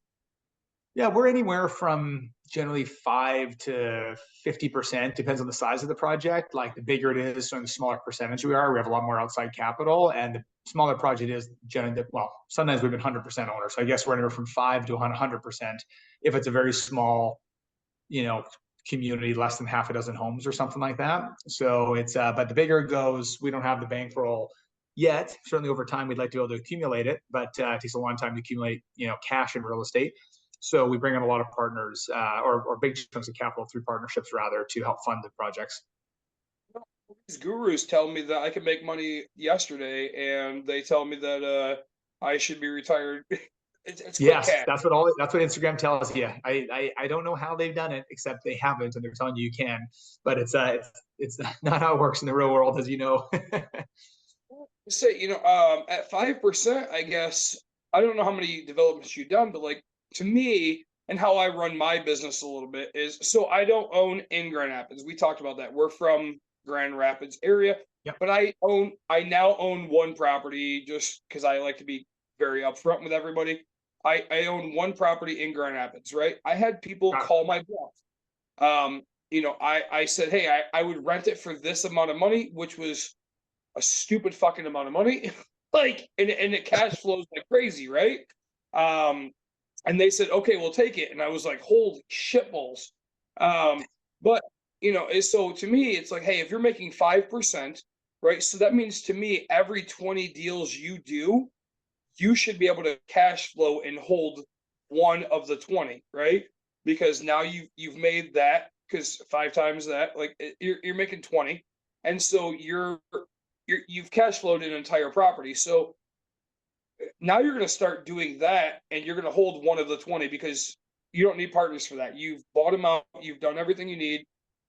If you're making 50%, good for you. But, I look at it and say, hey, let's grow and develop in the areas that I need to, or want to, because as you know, like, God, I love the things you said in the beginning of this podcast, right? Like, most investors have no idea how long this game actually is. This is a long-term play for the rest of life. Like, my wife wants to retire yesterday, or she doesn't. She wants to work. Granted, I retired finally. Like, this really is like get rich slow. The difference Get rich is slow is the way to put it. Exactly. the difference is we're getting rich, right? An employee will never get rich. They will just retire. But we will get rich, right? Like, and people don't get that. That's the goal. A lot of stress to not get rich. The funny thing is, as you know, it's like probably what makes this whole freaking game fun is there's no guarantees with it, but it's better than the alternative for me where I know that if I were an employee, I'll never get rich. And what's less about, the money's, a factor of the equation of lifestyle and freedom and the joy of the stress and chase of the game and everything else. But certainly you want it to make money at the end. And it's because that's why you put yourself through 100-hour work weeks and financial stress and making payroll and risk of personal guarantees and all of the layers of complexities that the average person just we find it very difficult to bear. And I don't blame people. It's a lot of this gray hair here is because of those. And but that's the journey we've chose, and it created a lot of freedom to go with the stress. And as a result of that, we're good with the risks. And as time goes on, to your point, you try to take chips off the table. We've done a little bit of that, but most in the last 20 years we've reinvested. But I see as I get to mid 40s, I get to probably 50, I'll probably want to start taking chips off the table and start socking some stuff away a little safer than maybe I played the game the last 2 decades. But I'm not there yet. I still like it, and we're still growing these things, and just hopefully don't get taken on the process. So I know David has a question real quick because I can see it in his face. But one thing you just said there, right, was personal guarantees. Walk me through what that is, because to me, a personal guarantee, it means I'm putting my whole name on the line. So, like, walk me through what a personal guarantee is to you. Yeah, so basically what lenders want in particular, I think it's for almost any kind of ground up project you're doing in a company. So let's just say you've set up Steve LLC that's going to build, X unit in next market or whatever it is. But Steve LLC has zero assets or 500 grand or not enough to cover what the loan's going to be if they have to recourse the loan. So usually they want a personal guarantee. Say, okay, I want to go after Steve and Carrie Petasky's, personal assets in the event this thing totally goes, tits up, and to make sure I'm made whole. Now, personal guarantees are hard to enact, and it's tricky and everything else. But generally, what a bank would look at or a hard money lender is like, I like the certainty that they're willing to put on the line, and we've done it like we still do it but I won't put it on the line unless I'm actually finding myself in a position that I have near total certainty that it would never be an issue. But near total certainty is not total certainty. So you're always playing a bit of the game with that, knowing that if I have $1 million loan and I can only make up 800 grand, they can come after me for $200,000 personally, or in some of our bigger projects, far more substantial amounts that could really wipe us out. So we sometimes you can do limit to personal guarantees. So I'm in this particular case, I'm limiting to $1 million guarantee. So that's the most you can come after me. And if the project loses 2 million, you get $1 million from me and $1 million is you're on the hook for. So if you're doing a personal guarantee, which is kind of a necessary part of the game, often if you want to get the types of money you need to get, then you just got to be comfortable that you're willing to stick it through till the end to make sure they never have to make that very uncomfortable phone call from their lawyer asking for the money. But it's certainly part of the lending game is requiring that. Well, you brought up a point earlier of you can either do what you're doing and try to get rich, or you can be an employee and just retire. Yeah. All of us, have our hands in something that hopefully will make it so that we do get, a decent amount of money at some point here. I'm part owner of a business. Nick has his rental properties, and you obviously have this fantastic rental. I guess my question here is, what advice do you give to somebody, who's in their early 20s going, none of this is really possible for me. How do you set them up for dreaming for, better? Yeah. It's an awesome point. And, I feel like I kind of look at it through this lens. Some things you're passionate about that when time almost becomes infinite, if you really love something, like there's no amount of hours in the day that you can't work, because I really love travel and I really loved real estate. So, but I had very limited experience in both. But I just used the 24 hours in the day I had to become proficient at it because I loved it. Now, some cases people can't choose what they love, or they don't necessarily know what they love, and sometimes you just fall in love with something by doing something over and over and over again. So you don't suck at it, you become good at it. And you're like, once you become good at it, it's like, oh, actually, I kind of do love this. So for call it the 20-year-old, I'd say pick a career or a job. Like if let's say you need a job because you just can't jump in the entrepreneurial space, work for an entrepreneur. Number one, if you work for corporate America, you're going to get stuck in the ladder, and it's very, very, very hard to leave. The certainty that comes with the health benefits and the pension or whatever the thing may be. So if you really have a passion for entrepreneurship, I would just say don't do that. It doesn't mean there can't be good learning there, but work for an entrepreneurial business. And that could be a big entrepreneurial business or a small entrepreneurial business, but it may mean you don't get paid as much, but your learning is going to be exceptional in your 20s, which is like such a formative decade. So, and don't think you have to pick the thing that's going to be your only thing, but it's a season of life where you can have incredible learning from. So that'd be number one. And then when you do pick a horse that you want to attach your cart to, whether it's an entrepreneur or an idea, whatever it may be, you got to be prepared to go all in. I mentor a lot of young business owners and such, because I had many mentors mentor me and still do. Is you're only kind of half in, half pregnant and half part of it. There's always someone that's going to be better than you. So just expect that you're never going to be as good as your neighbor, and you're just never probably going to be successful. But when I tell people like, well, what's it take to get good at something? I don't know, 500 hours, 1,000 hours to be like good, to become great, 10,000 hours. Like people are like, oh my God, that's like 10 years. I'm like, yeah, well, frick, 20, you're 24. Like, what's the rush? Think if someone said, I had this gentleman I was chatting with the other day, is a friend of mine, and he's feeling a little bit down about his financial situation. Been working hard for 20 years. Maybe he's accumulated about a couple $1,000,000, which isn't bad by any means. It's relative for the effort he's put in, the size of business he had. But he's going into his 40s, like prime earning years. And I said, well, if you're younger, 20 years ago, I said you'd be worth $30 million in 30 years, you'd say, awesome. So you're only worth 2 now, but how do you make 28 in the next 10 years? Like you can massively accelerate because you have the gift of experience, looking back. It's very, very hard to get wealthy in your 20s, but you can get wealthy on intel and wealthy on relationships and wealthy on connections and all these things that are the necessary pieces to snowball. And the problem is people are always looking for the silver bullet in this stuff. There is no silver bullet unless you win the lottery. It's 1,000 BBs. And every one of those BBs over a period of time rolls into, when the time comes, when you're 27, 34, 42, 51, whatever the time is life, it's like, I have it. In this next 10 years of life, you can make a lot of money, create a lot of freedom for your family. But just don't waste it away by doing something you don't love. You're just kind of you're punching the clock 8 to 4. You're probably only working 4 hours a day in reality, surfing Facebook the rest and Instagram and looking at violent acts in Mexico, whatever you get stuck down the rabbit hole on. And so when I mentor these young guys, I said, don't rush it. Work for an entrepreneur, so you can learn and you can see the stresses that come with it, by the way, when you work directly for an entrepreneur. My team is amazing. I feel very blessed because they've worked for a bit of a, they'd say, crazy entrepreneur. That my ideas have shifted many times over the last 20 years. But it was, for me, it was to find this thing.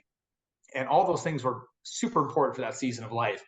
Now we found what we believe is the thing, as I'm 43, almost 44, that's going to take me the next 10 years. That's going to hopefully create the maximum impact for me, my team, my clients, my partners, everyone else. And I would only have done it if I would have, ground through the last 20 years of the ups and downs of that side. So for what it's worth, that'd be kind of my advice to someone who's young and hungry, but not really sure where to stake their claim. You don't have to stake your claim, but you gotta be a student of the game. And the only way to become a student of the game is learning by yourself, which, by the way, everything's for free online. Like I never had that growing up. You didn't. Everything for free is online. No one can come to me and say, well, how do I learn that? Google how to learn to become a real estate investor, how to learn to become, there's so much free education. It's totally mind-boggling now. So there's no excuse for someone to not be actually proficient on the mechanics of a deal.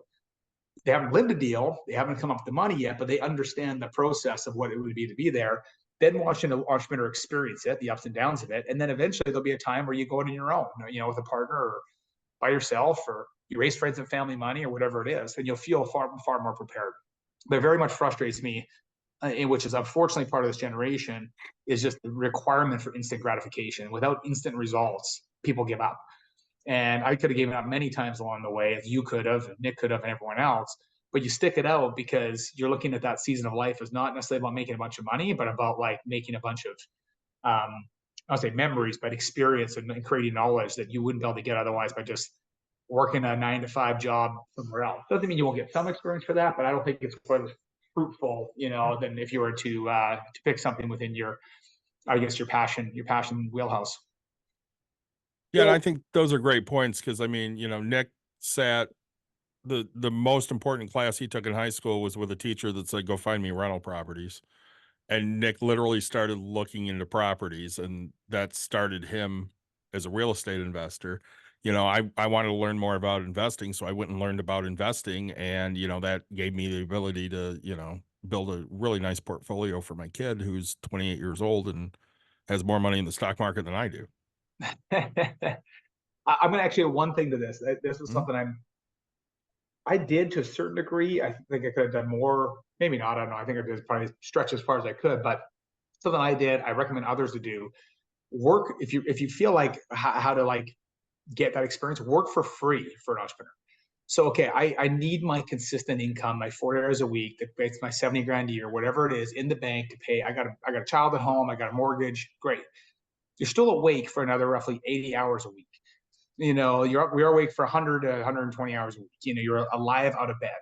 So take 20 hours a week, as an evening job or morning job. Get up at 4 in the morning. I don't care. There's plenty of time to do it. No one wants to do it, of course, just hard. but go work for Steve and say, I'm not, this isn't like a call to action for listeners, but like, I will work for free for you. You put me on any job, I'll give you 20 hours a week for 6 months and anything. All I want to have is experience.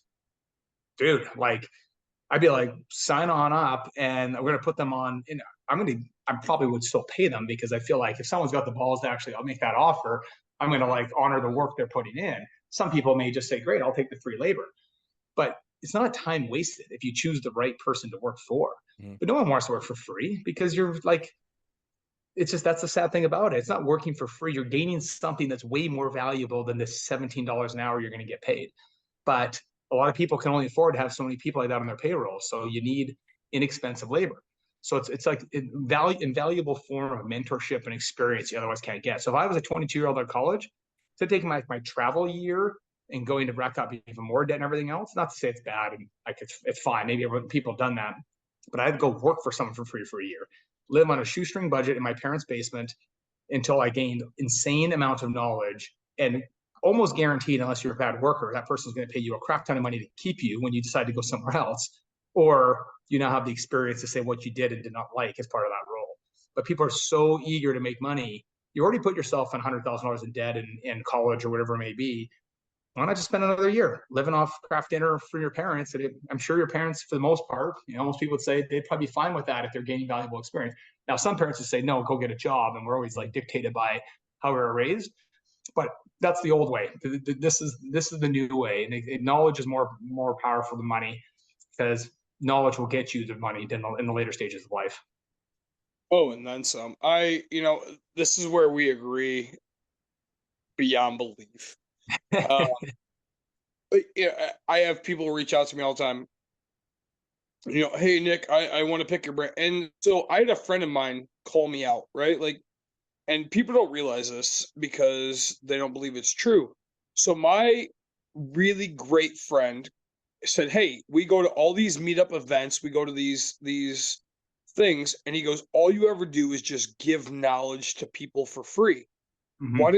Why didn't you ever ask for anything? And I was like, I don't fucking know, dude. Like, they're asking, and I'm just gonna give it, right? Like, and to me, I didn't get everything handed me on a silver platter, but I was 6 months into real estate, and I met a mentor who then gave me knowledge, and I still, like, now if you ask me and if you ask him, we are good friends, right? Like, I ended up in the hospital a month ago or so, like, whatever, and he called me and he's like, hey, I heard through a friend like that you're not doing well, what's up? And I was like, hey, don't worry about it, like, well, like, really, at the end of the day, like, those are the people you want to surround yourself with, right? The people that actually care about you. And I say, when we hang up with this, I'm going to make a phone call to somebody else, because I'm going to be like, hey, man, how are you doing? Because I haven't heard from you in this long, and you were good to me, right? Like, and they're young kids who work in Michigan and Texas, things like that. Steve, I have a million more questions. I want you to know that.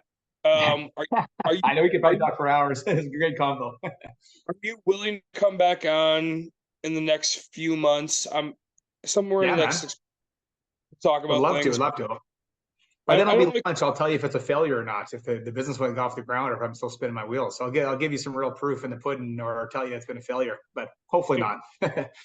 We would appreciate it, because really, like, I'm not lying. Like, I have, like, at this moment, I have like 8 other questions, but I'm going to save them for somewhere between, next week and 6 months from now. And we're hoping to have you back on. Are you willing to come back on?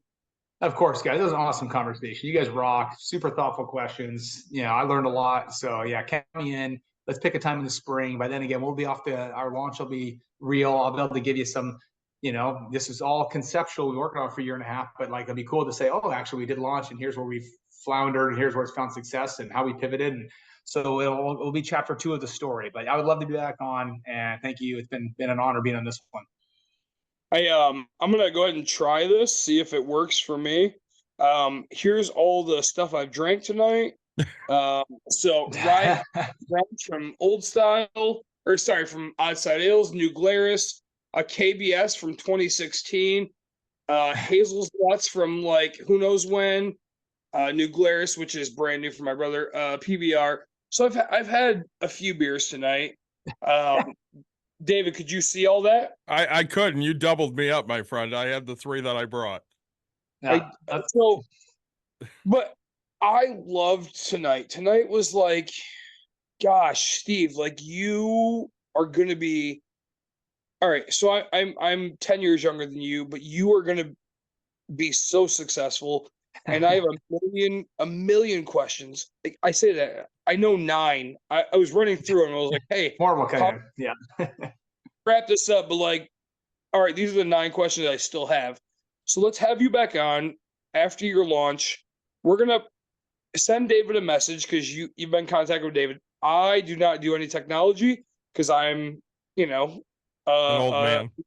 a 90-year-old Yeah. trapped in a fucking 35-year-old body. But so we're gonna link your website. We're gonna link you. We're gonna any way we can get in contact. The one last thing I have to ask for you is because you're in Hawaii. Have you met Brandon Turner yet? So if funny you say that, I've just met Brandon Turner a few weeks ago, connected through a mutual friend. We had a great conversation. He's got a great beard, looks a lot like yours. And he's a really, really good guy. He's a Maui. So we've said we'd try to see if we can connect on one of the islands the next month or two. So yeah, he seems like a great dude, loving real estate and doing some pretty cool things in the space. So my only problem with Brandon is he has less experience than you do, but had a bigger platform than you have. Mm-hmm. Yeah. And I'll tell him square to his face, right? Like, I'm not afraid to admit it. Like, he didn't get handed anything, he earned it, but everybody trusts him and does the things that he's supposed to. So, you know, he's out here trying to raise money, syndication. I don't do syndications. Now that I have some money to my name, my friends are now teaching me to try to go into syndication. I was like, I just don't trust people. I don't like people. I don't want. David and I have an agreement. We fucking hate people. All right. First thing we'll ever say to your face. I don't like you. But here we go. So, Steve, real quick before we end up, tell everybody how they could find you and find the stuff you offer. And give a shout out to your beer again. Yeah. So Aloha Warrior, Kona Coast, microbrewery, good spot. If you're on the Big Island, only place you can get it. So great spot. I've just been dry for a while. I should have had my wife bring 2. But I look forward to another one. It's getting to that time of day, which is perfect. And so yeah, it's funny you say that about like Brandon. Like some of these guys that have built an amazing platform, like inspirational. I've kind of done the opposite. And honestly, I guess it is intentionally, but you know, almost anonymously the last kind of 20 years. No one really knows. This is my first foray into podcast and sharing the story. I've never been active on social and any of the platforms, but it's something I need to do a better job at because I think there are, you know, some parts of the message that could resonate with people. So today is a treat. It always gives me a little bit of inspiration and a kick in the pants to get things going. So what you can expect is follow LuxusVP.com. I am on LinkedIn. I don't post very often, and on social Instagram, Stephen Petasky. But expect that is going to ramp up in a big way in the next kind of 30 to 60 days. So you may see not much inspirational, more me catching fish at our fishing lodge or something like that. But you'll see more things related to this type of real estate content coming forward because it's people like you I look up to that have been able to do this. And if we can, you know, spread a good message and get some good intel, then that's part of the role. Yeah, that's great, Awesome. Steve. Stick around. We're going to talk to you off air for just a minute. Nick, hit us with your normal. So as always, this is really, we're only in February for me, which sucks, but this is going to be one of my year-end review podcast episodes because one of your favorites. It really is. Like, Steve, I can't wait for the next episode because I really do admire you, man. Like, honestly, I think you're doing great things for what you're doing. Thank you.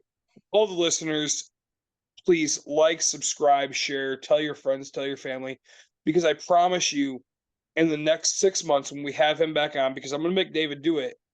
Perfect. This is a wealth of fucking knowledge in an 2-hour video. You're going to be so successful if you listen to any part of this conversation to get you to start your drive and be successful. So like, subscribe, share, tell your friends, tell your family, and hopefully your grandma fucking invests with you. Friends yeah, and family, everybody. that's how you kick things off. Thanks for joining us. We'll be back next week with who knows what. We don't have anything Thanks, planned. fellas. Appreciate you guys both. Absolutely.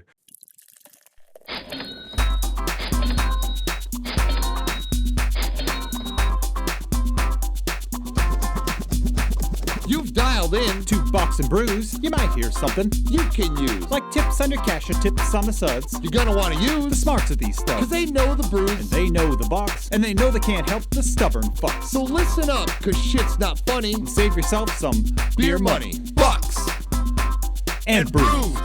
Bucks and Bucks. brews. And brews. Brews. Bucks and brews.